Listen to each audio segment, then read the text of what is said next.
आहोत तेवढी पुढची पिढी स्ट्रॉंग नाहीये. त्यांना स्ट्रॉंग आपण केलं नाही.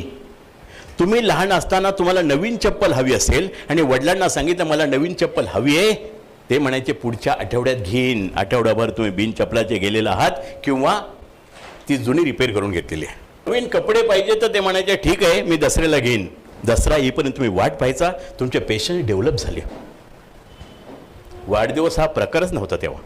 आता वाढदिवसाचा सकाळपासून त्या पोराला पोळ्याच्या बैलासारखा असं सजवून ठेवतात, happy birthday happy birthday happy. चुकून जर त्यावेळी आईने बापाला सांगितलं की आज त्याचा हे आहे काय जन्मदिवस आहे, तर बाप म्हणत इकडे ये, करू का साजरा तुझा जन्मदिवस. ही त्यांनी पद्धतीने आपल्याला स्ट्रॉंग केलं.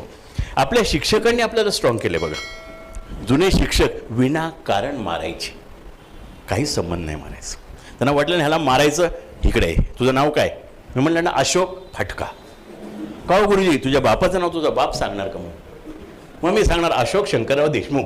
दुसरा फटका बरोबरचा, 2 फटके. अभ्यासाचे काही संबंध आहे? दुसऱ्या बोल तू इकडे, तोच तयारी, तुझं नाव काय, श्रीपाद अमृत कांबळे, फटका. शहाणपणा करायला सांगितला होता का? नुसतं नाव विचारून. हे असं मास्तरांनी मारून मारून आपल्याला स्ट्रॉंग केले.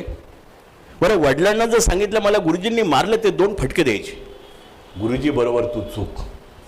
आपल्याकडे येणाऱ्या पाहुण्यांनी आपल्याला स्ट्रॉंग केले. आज कोणाकडे पाहुणं गेलं, बिस्किटचा पुडा नेता, कॅडबरी नेता. पूर्वीचे पाहुणे काही आणायचे नाहीत. जॉईंट फॅमिली असायची. पाहुणे आले की लहान मुलं लपून बसायचे कुठेतरी. कॉलेजच्या मुलांना जे पालक पैसे देतात त्यातले 70% पैसे ते मोबाईलच्या रिचार्जवर खर्च करतात. वडिलांच्या पैशाची खरी किंमत मुलींना आहे. त्या कॉल करत नाही, त्या फक्त तुम्हाला कसं माहिती.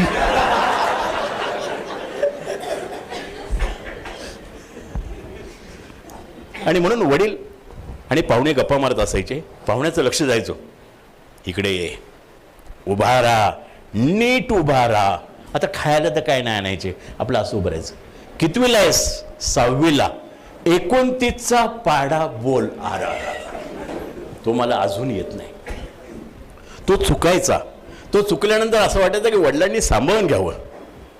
आता जे वडील नाही का सांभाळून घेतात, तो आजारी होता म्हणून कमी मार्क पडले आहे ना, त्याचे शिक्षक बरोबर नाहीत वगैरे असं सांगत असतात ना, तसं वाटायचं की सांभाळून घ्यावं. पण आमचे वडील म्हणजे देवेंद्र फडणवीस साहेबांपेक्षा जास्त पारदर्शी.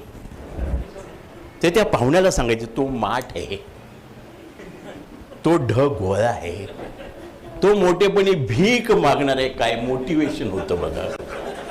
एवढ्यातून आपण तयार झालो, आपण स्ट्रॉंग आहोत. पुढची पिढी स्ट्रॉंग नाहीये.